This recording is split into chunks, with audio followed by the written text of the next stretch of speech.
Le pétrole comme malédiction géopolitique. Dollars, sanctions et logique impériale. Du Venezuela à l'Iran. 1. Introduction générale. Sortir du récit simplificateur. Le Venezuela est aujourd'hui présenté comme l'archétype de l'État failli. Économie détruite, institutions délégitimées, population appauvrie, exode massif. Le discours dominant, largement repris par les gouvernements occidentaux, les grandes organisations internationales et les médias, réduit cette situation à une équation interne: mauvaise gouvernance, autoritarisme, corruption, incompétence économique. Cette lecture, bien que partiellement exacte, demeure profondément insuffisante. Elle est insuffisante parce qu'elle n'explique ni la durée, ni l'intensité, ni la cohérence stratégique des actions menées contre le Venezuela depuis plus de 25 ans. Peu d'États au monde ont subi un tel niveau de pression continue, combinant sanctions financières, asphyxie pétrolière, isolement diplomatique, guerre juridique, tentative de déstabilisation politique et délégitimation systématique. Ce texte part d'un postulat simple, mais volontairement dérangeant. Le Venezuela n'est pas puni pour ce qu'il est, mais pour ce qu'il représente dans l'ordre international. Il représente un risque systémique dans un contexte bien précis: un système monétaire international fragile, une puissance hégémonique confrontée à son déclin relatif, une ressource centrale, le pétrole, au cœur de la survie de ce système. L'objectif de cet éditorial n'est pas de nier les responsabilités internes vénézuéliennes. Il est de démontrer que celles-ci ne suffisent pas à expliquer la violence structurelle exercée contre le pays. Le Venezuela doit être analysé comme un cas géopolitique, inscrit dans une logique impériale assumée, dont les précédents sont connus: Irak, Libye, Iran. Dans cette logique, la démocratie, les droits humains et l'humanitaire ne sont pas des fins en soi. Ils constituent des narrations instrumentales, mobilisées pour légitimer des choix dictés par des impératifs bien plus profonds: la survie monétaire, financière et stratégique de la puissance dominante. Deuxième, le pétrodollar, fondation invisible de l'hégémonie américaine contemporaine. L'année 1971 marque un tournant décisif dans l'histoire économique mondiale. Confrontés à une érosion rapide de leurs réserves d'or et à l'impossibilité de maintenir la parité dollar-or, les États-Unis mettent unilatéralement fin à la convertibilité du dollar. Ce que l'on nommera plus tard le Nixon Shock ouvre une période d'incertitude majeure. Une monnaie sans ancrage matériel peut-elle rester dominante? La réponse américaine ne fut ni idéologique ni théorique, elle fut stratégique. Entre 1973 et 1974, dans le contexte du premier choc pétrolier, Washington conclut un accord fondamental avec l'Arabie saoudite, rapidement étendu à l'ensemble de l'OPEP. Le principe est simple et d'une efficacité redoutable. Le pétrole sera vendu exclusivement en dollars. Les excédents financiers générés seront recyclés dans les marchés financiers américains. Les États-Unis garantiront protection militaire et stabilité du régime saoudien. Ce mécanisme transforme le dollar en monnaie énergétique mondiale. Toute économie moderne ayant besoin de pétrole, toute nation doit détenir des dollars. Le dollar cesse d'être garanti par l'or. Il est désormais garanti par la nécessité vitale du pétrole. Ce système permet aux États-Unis de financer des déficits chroniques sans ajustement brutal, d'exporter leur inflation, de maintenir une capacité militaire globale disproportionnée, d'imposer leurs droits financiers au reste du monde. Le pétrodollar n'est donc pas un simple héritage historique. Il constitue le pilier structurel de l'ordre international contemporain. Toute remise en cause de ce pilier devient par définition une menace existentielle. Troisième, la Strategic Petroleum Reserve et le mythe de l'indépendance énergétique américaine. L'un des récits les plus répandus ces dernières années est celui d'une Amérique devenue énergétiquement indépendante grâce à la révolution du pétrole de schiste. Ce récit est politiquement utile, mais analytiquement trompeur. La Strategic Petroleum Reserve, SPR, est créée en 1975 à la suite du choc pétrolier de 1973. Son objectif est clair: disposer d'un stock stratégique permettant d'amortir les ruptures d'approvisionnement et les crises géopolitiques. Pendant des décennies, cette réserve constitue une assurance silencieuse. Or, à partir de 2021, la SPR est massivement sollicitée. Entre 2022 et 2024, les États-Unis puisent dans leurs réserves à un rythme inédit, officiellement pour contenir l'inflation énergétique et stabiliser les prix. Résultat, la SPR atteint son niveau le plus bas depuis sa création. Cette réalité révèle plusieurs vulnérabilités structurelles. Le pétrole de schiste n'est pas une panacée, coût d'extraction élevé, déclin rapide des puits, dépendance au marché financier, faible rentabilité en cas de prix bas. L'indépendance énergétique est relative, interdépendance persistante avec le marché mondial, vulnérabilité aux chocs géopolitiques, nécessité de sécuriser l'accès au pétrole étranger. Le pétrole reste un enjeu de sécurité nationale, non seulement comme ressource, mais comme variable macroéconomique centrale. Dans ce contexte, le contrôle indirect des ressources pétrolières mondiales et surtout des conditions monétaires de leur échange devient un impératif stratégique. Le Venezuela, avec ses réserves colossales, ne peut être ignoré. Quatrième. Tous les pétroles ne se valent pas. Hiérarchie stratégique des ressources. Dans les discours publics, le pétrole est souvent présenté comme une ressource homogène. Or, du point de vue géopolitique et stratégique, tous les pétroles ne se valent pas. Leur nature physique, leur coût d'extraction, leur durée de rentabilité et leur position dans les chaînes industrielles mondiales déterminent leur valeur stratégique réelle. Quatrième point. 1. Le pétrole américain. Abondance fragile et dépendance financière. Le pétrole américain repose majoritairement sur l'exploitation des hydrocarbures de schiste. Cette technologie a permis aux États-Unis d'augmenter rapidement leur production, mais elle présente plusieurs limites structurelles. Coût d'extraction élevé, comparé au pétrole conventionnel, déclin rapide des puits, nécessitant une extraction constante et intensive. Dépendance au marché financier, car le secteur est fortement endetté. Sensibilité extrême au prix. Lorsque le baril chute, l'industrie devient rapidement déficitaire. Le pétrole de schiste est donc un pétrole de court et moyen terme, efficace pour des ajustements conjoncturels, mais incapable de garantir une sécurité énergétique durable sur plusieurs décennies. 4.2. Le pétrole saoudien, la clé de la régulation mondiale. À l'opposé, le pétrole saoudien est considéré comme l'un des plus stratégiques au monde. Pétrole léger, coût marginal d'extraction très faible, réserves abondantes, capacité de modulation rapide de la production. Cette combinaison confère à l'Arabie saoudite un rôle de régulateur mondial, capable d'influencer les prix, de stabiliser ou de déstabiliser les marchés. C'est précisément cette position qui a fait du Royaume un partenaire clé des États-Unis depuis les années 1970. Quatrième point. 3. Le pétrole vénézuélien, le pétrole du long terme. Le pétrole vénézuélien est radicalement différent. Il s'agit majoritairement de pétrole extra lourd, concentré dans la ceinture de l'Orénoque. Ce pétrole est plus complexe à extraire, nécessite des investissements lourds et des technologies avancées, demande une stabilité politique et financière de long terme. Mais en contrepartie, le Venezuela possède les plus grandes réserves prouvées de pétrole au monde. À l'échelle du XXIe siècle, ce pétrole représente une assurance stratégique de très long terme, à mesure que les pétroles conventionnels s'épuisent ailleurs. C'est précisément cette richesse future, combinée à une volonté d'autonomie politique, qui rend le Venezuela inacceptable dans la logique impériale. 5. L'Arabie saoudite. Adaptation rationnelle à un monde multipolaire.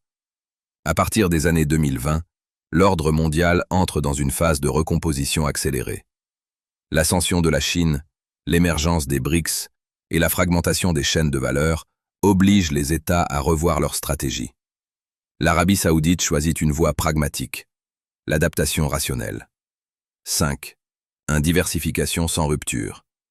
Le Royaume renforce ses liens énergétiques avec la Chine, dialogue ouvertement avec les BRICS, accepte des transactions énergétiques partiellement libellées en devises autres que le dollar. Mais cette diversification se fait sans remise en cause frontale. Le dollar demeure central, les ventes en dollars continuent, l'alliance sécuritaire avec Washington est maintenue. 5.2. Une lecture fine de la logique impériale. L'Arabie saoudite a compris une règle fondamentale du système. Ce n'est pas la diversification qui est sanctionnée, mais la rupture non négociée. Riyad agit donc dans les interstices du système, en élargissant ses marges de manœuvre sans provoquer de réaction existentielle. Cette intelligence stratégique explique pourquoi le Royaume reste protégé, malgré son repositionnement progressif. 6. Dédollarisation et ligne rouge impériale. Irak et Libye. L'histoire récente offre deux exemples majeurs où cette ligne rouge a été franchie. Dans les deux cas, la sanction a été totale et irréversible.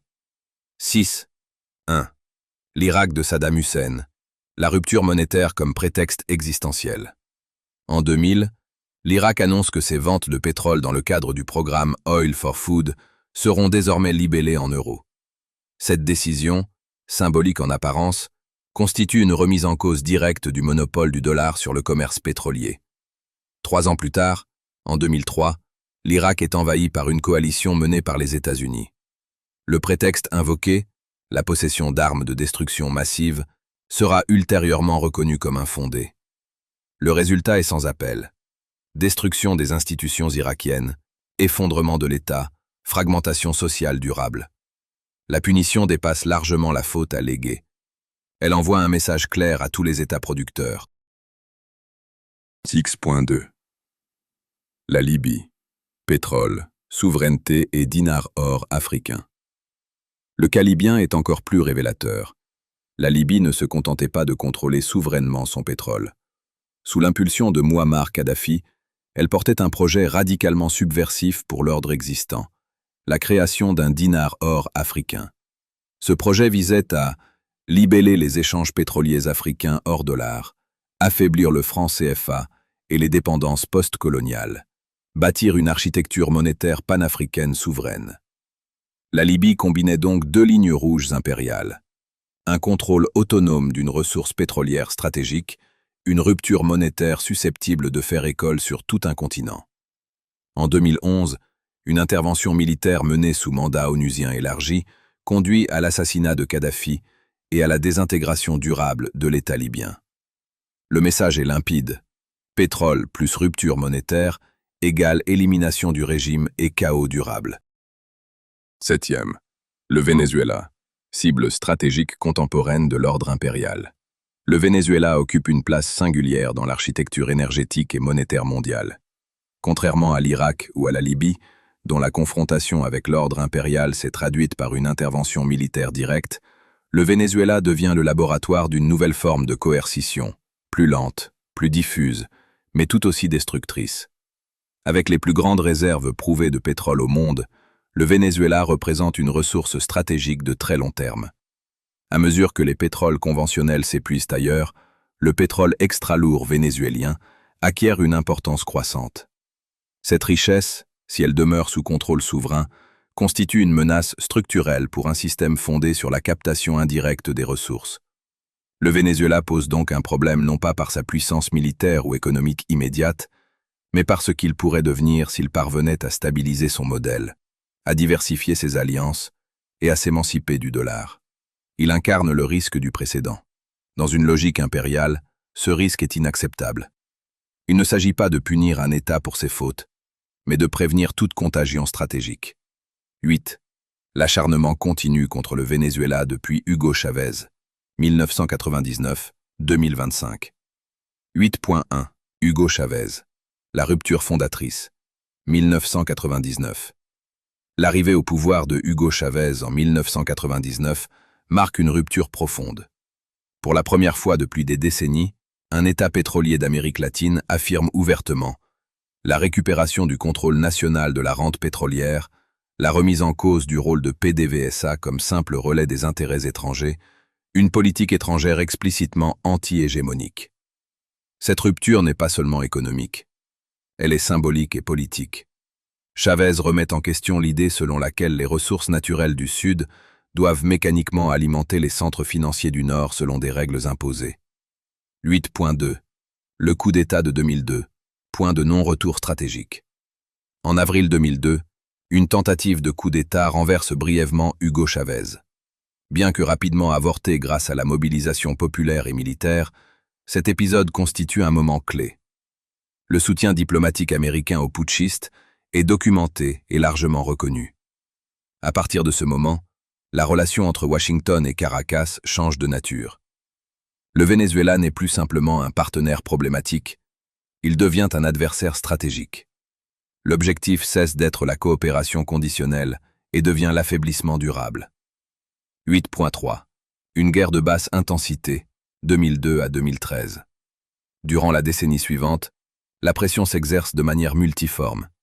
Campagne de délégitimation médiatique, pressions financières indirectes, isolement diplomatique progressif, tensions récurrentes sur les marchés pétroliers. Il est crucial de souligner que cette période précède largement l'arrivée de Nicolás Maduro. La crise vénézuélienne ne naît pas soudainement en 2015. Elle est le produit d'une stratégie cumulative. 8.4. L'intensification après Chavez.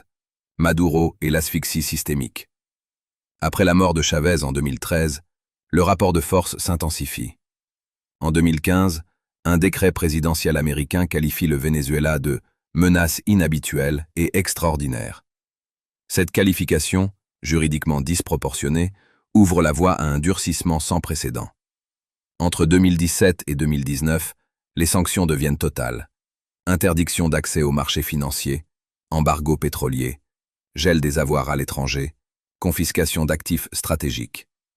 Le Venezuela entre alors dans une phase d'asphyxie économique planifiée. 9. Les sanctions économiques. Le rouleau d'étranglement impérial. Les sanctions contemporaines ne relèvent plus de la diplomatie classique. Elles constituent une arme de guerre économique, pensée pour produire des effets politiques à travers la souffrance sociale. 9.1. Une doctrine de strangulation. Le mécanisme est désormais bien rodé. Coupure des circuits financiers, effondrement de la monnaie nationale, pénurie de biens essentiels, détérioration rapide des conditions de vie, pression populaire sur le pouvoir politique. Cette séquence n'est pas accidentelle. Elle correspond à une doctrine implicite visant à rendre un pays économiquement invivable sans engager de troupes. 9.2. Le Venezuela comme cas d'école. Dans le cas vénézuélien, les sanctions empêchent l'importation de médicaments et de pièces industrielles, paralysent la production pétrolière, amplifient l'hyperinflation, provoquent un exode massif. Les rapports onusiens, notamment celui de 2018, ont établi un lien direct entre sanctions et aggravation de la crise humanitaire. Pourtant, ces constats n'ont entraîné aucune inflexion politique notable. Cela révèle une hiérarchie claire. La souffrance civile est acceptable si elle sert un objectif stratégique supérieur. 9.3. Les sanctions comme alternative à la guerre militaire. Les sanctions présentent un avantage majeur pour la puissance impériale. Faible coût politique interne, absence de pertes militaires directes, possibilité de déni humanitaire. Elles permettent de produire des effets comparables à une guerre, tout en maintenant une façade de l'égalité. X. L'extraterritorialité du droit américain. Quand la loi devient une arme globale. L'un des piliers les plus redoutables de la puissance américaine contemporaine n'est ni militaire ni diplomatique. Il est juridique. Les États-Unis ont progressivement transformé leur droit interne en instrument de domination globale, capable de s'imposer bien au-delà de leurs frontières. Cette extraterritorialité repose sur 3 leviers principaux. Le dollar comme monnaie de règlement international, le système bancaire mondial, largement interconnecté aux institutions américaines, les infrastructures financières, clearing, assurance, système de compensation. Toute entreprise, toute banque, tout État qui utilise le dollar ou transite par ces circuits devient justiciable du droit américain, même sans présence physique aux États-Unis. X.1. Le rôle central des sanctions extraterritoriales. Les sanctions américaines ne se contentent pas d'interdire certaines transactions aux entités américaines. Elles menacent toute entité tierce de sanctions secondaires. Amendes colossales, exclusion du marché américain, interdiction d'accès au dollar. Dans les faits, cela signifie qu'une loi nationale américaine s'impose comme norme mondiale, que le droit international est contourné, que les décisions unilatérales remplacent les mécanismes multilatéraux. Ce glissement marque un tournant historique. Le droit n'est plus un cadre commun, mais un instrument hiérarchisé par la puissance. X2. Le Venezuela sous l'étau juridique mondial. Dans le cas vénézuélien, l'extraterritorialité a eu des effets dévastateurs. Banques européennes refusant des transactions humanitaires légales, entreprises étrangères rompant des contrats par crainte de représailles, États tiers s'auto-alignant, non par conviction, mais par peur. Le Venezuela se retrouve ainsi isolé non seulement par la volonté américaine directe, mais par une coalition de prudence contrainte, où chaque acteur agit pour se protéger, quitte à sacrifier le droit. 11. La démocratie comme narration impériale instrumentale. Face aux effets destructeurs des sanctions, un discours revient de manière récurrente, celui de la démocratie et de la libération des peuples. Ce discours est central, car il permet de transformer une politique de coercition en entreprise morale. Pourtant, l'examen empirique des précédents récents est accablant. 11.1. Démocratie proclamée, chaos installé. Les interventions ou pressions justifiées par la démocratie ont produit, en Irak, effondrement institutionnel, fragmentation ethno-confessionnelle, violence durable. En Libye, disparition de l'État, prolifération de milices, instabilité régionale. En Afghanistan, retour du régime renversé après 20 ans de guerre. Ces résultats posent une question fondamentale. Si la démocratie était réellement l'objectif, comment expliquer l'absence totale de reconstruction politique viable? 11.2. Le cas du Venezuela. Promesse sans projet. Les déclarations répétées de Donald Trump sur la libération du peuple vénézuélien s'inscrivent dans cette tradition rhétorique. Or, aucun plan crédible de reconstruction économique, institutionnelle ou sociale n'a jamais été présenté. La démocratie devient ainsi un langage de légitimation, une couverture morale, un outil de mobilisation médiatique. Elle cesse d'être un horizon politique réel. 12. La hiérarchie impériale des vies humaines. L'un des aspects les plus dérangeants de cette logique réside dans la manière dont certaines vies deviennent statistiquement acceptables. 12.1. Les morts invisibles des sanctions. Les sanctions économiques ne tuent pas de manière spectaculaire. Elles ne provoquent pas d'images de bombes ou de combats. Elles opèrent lentement, par la pénurie de médicaments, par la dégradation des infrastructures, par la pauvreté extrême, par l'exode forcé. Ces morts indirectes ne sont pas accidentelles, elles sont structurelles. Elles constituent le coût assumé d'une stratégie globale. 12. L'Iran. Vivre sous sanctions permanentes. Le cas iranien est emblématique. Depuis plus de 4 décennies, l'Iran vit sous un régime de sanctions quasi permanent. Le pays a développé des mécanismes de contournement, une économie de résistance et des alliances alternatives. Mais le prix humain est immense. Inflation chronique, accès restreint aux soins, isolement scientifique et financier. L'Iran démontre qu'il est possible de survivre à la désobéissance, mais au prix d'un étranglement permanent. 12.3. Une hiérarchie implicite mais réelle. Dans cette architecture, les vies humaines sont implicitement hiérarchisées. La stabilité du système monétaire prime, la crédibilité de la puissance dominante prévaut. Les souffrances périphériques deviennent acceptables. Il ne s'agit pas d'une dérive morale, mais d'une logique froide de gestion impériale. 13. L'Union européenne. La vassalisation tacite par la contrainte stratégique. L'Union européenne aime se présenter comme un acteur normatif indépendant, défenseur du multilatéralisme, du droit international et des droits humains. Pourtant, dans les grandes crises géopolitiques contemporaines impliquant les États-Unis, elle adopte systématiquement une posture d'alignement. Ce paradoxe n'est pas idéologique, il est structurel. 13.1. La dépendance sécuritaire, le piège du parapluie militaire. Depuis la fin de la Seconde Guerre mondiale, la sécurité du continent européen repose largement sur l'architecture militaire américaine, incarnée par l'OTAN. Cette dépendance s'est même renforcée après la guerre froide, malgré les discours récurrents sur l'autonomie stratégique européenne. Dans les faits, les capacités de projection militaire européenne sont limitées. Le renseignement stratégique dépend en grande partie des États-Unis. La dissuasion ultime reste américaine pour la majorité des États membres. Cette réalité crée une asymétrie de pouvoir. Toute contestation stratégique sérieuse de Washington fait peser le risque implicite d'un désengagement sécuritaire américain. L'alignement européen n'est donc pas un choix souverain, mais une réaction de survie sécuritaire. 13.2. La soumission juridique et économique par peur de représailles. À cette dépendance militaire s'ajoute une dépendance financière et juridique. Les entreprises européennes savent qu'un refus d'appliquer les sanctions américaines peut entraîner des amendes colossales, l'exclusion du marché américain, la perte d'accès au dollar et au système bancaire international. Ainsi, même lorsque l'Union européenne affirme politiquement ne pas soutenir certaines décisions américaines, elle n'est pas capable de protéger ses propres acteurs économiques. L'exemple le plus emblématique reste le retrait massif des entreprises européennes d'Iran après 2018, malgré l'existence d'un accord international valide. La peur l'a emporté sur le droit. 13.3. L'échec d'Instex, reconnaissance implicite d'impuissance.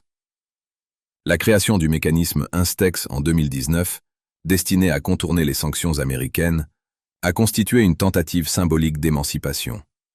Son échec rapide révèle une vérité brutale. L'Europe ne dispose pas des instruments nécessaires pour résister à l'extraterritorialité du droit américain. Dans le cas du Venezuela, cette impuissance se traduit par un alignement silencieux sur des sanctions aux effets humanitaires reconnus, mais politiquement assumés. L'Union européenne agit ainsi comme un relais contraint de l'ordre impérial, non comme un acteur souverain. 14. La cohérence systémique de la logique impériale. L'un des pièges de l'analyse classique consiste à considérer chaque crise isolément. Irak, Libye, Iran, Venezuela.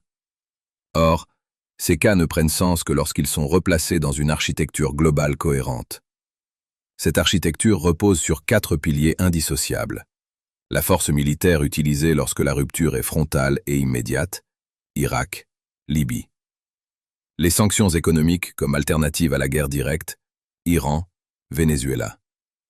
Le droit extraterritorial qui universalise les décisions américaines sans mandat international. La narration démocratique qui fournit la légitimité morale nécessaire à l'opinion publique. Pris séparément, ces outils peuvent sembler contingents.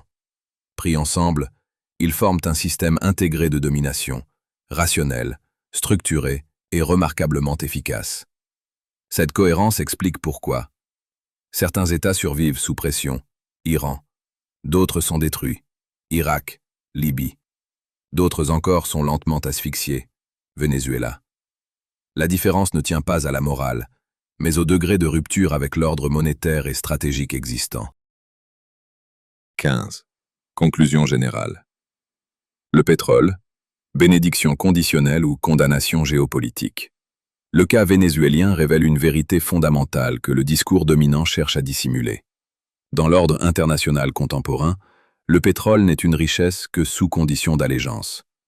Lorsqu'un État pétrolier revendique un contrôle souverain réel de sa ressource, remet en cause les règles monétaires imposées, cherche à redéfinir ses alliances hors du cadre impérial, il s'expose non à la négociation, mais à la punition systémique. Le Venezuela n'est pas une anomalie. Il est un symptôme. Comme l'Irak hier, comme la Libye hier, comme l'Iran aujourd'hui. Il paie le prix d'une désobéissance jugée inacceptable dans un système en quête de survie. La question centrale que pose ce texte n'est donc pas uniquement celle du Venezuela. Elle est plus large, plus grave, plus universelle.